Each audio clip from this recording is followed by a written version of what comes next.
Hello everyone, this is Pastor McLaurin with our Word of the Week. The next 2 weeks we will have a two-part lesson coming from Psalm 139. Tonight we will cover verses 1 through 12. And it reads, O Lord, you have searched me and known me. You know when I sit down and when I rise up. You discern my thoughts from far away. You search out my path and my lying down, and are acquainted with all my ways. Even before a word is on my tongue, O Lord, you know it completely.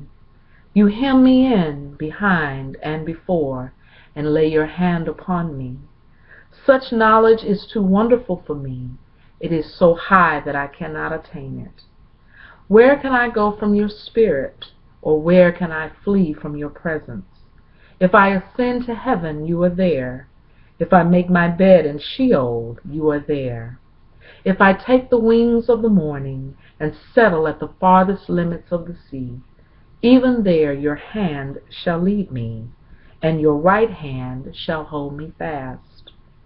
If I say, surely the darkness shall cover me, and the light around me become night, even the darkness is not dark to you. The night is as bright as the day, for darkness is as light to you. These words from the psalmist remind us that no matter where we may feel we are in life, no matter whether we can sense God's presence or whether we feel that God has removed God's self far away from us, that God is indeed with us.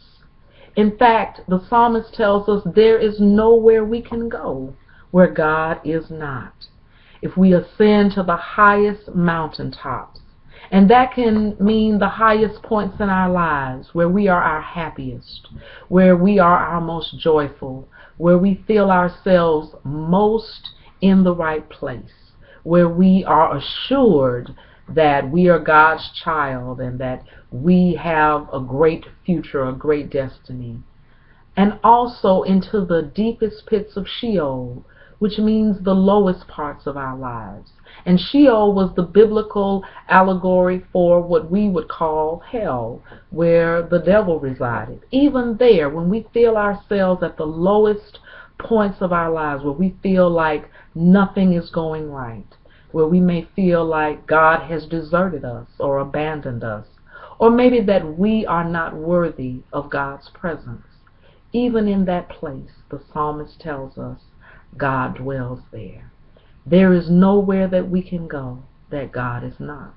And so we should take great comfort in knowing that God indeed is Emmanuel. God is always with us.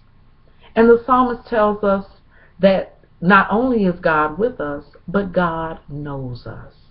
God knows us more intimately than anyone else in our lives, even better than we know ourselves. Because it says, even before a word is on my tongue, Lord, you know it completely. And so our thoughts, God already knows. And so there is nothing that we can hide from God that may seem scary, that may seem to be a hard thing to think of, because sometimes our thoughts are not the best thoughts. But if God is with us, then God knows our mind. And that's a comfort, because then God can clear our minds. God can give us peace. God can give us joy, even in the midst of the most difficult situation. Even when people are assailing us from all sides, the psalmist tells us that God hems us in. God keeps us from trouble. God keeps us from persons who would harm us. And even if we are dealing with situations that seem to be harmful, God is still with us, keeping us and sustaining us. And for that, we should be thankful. And so I pray for you this week that whatever situation you may be in, or however your mind may feel, whether God is there or that God is not, let us take comfort in knowing, just as the psalmist knew, that no matter where we are, God is with us. Be blessed.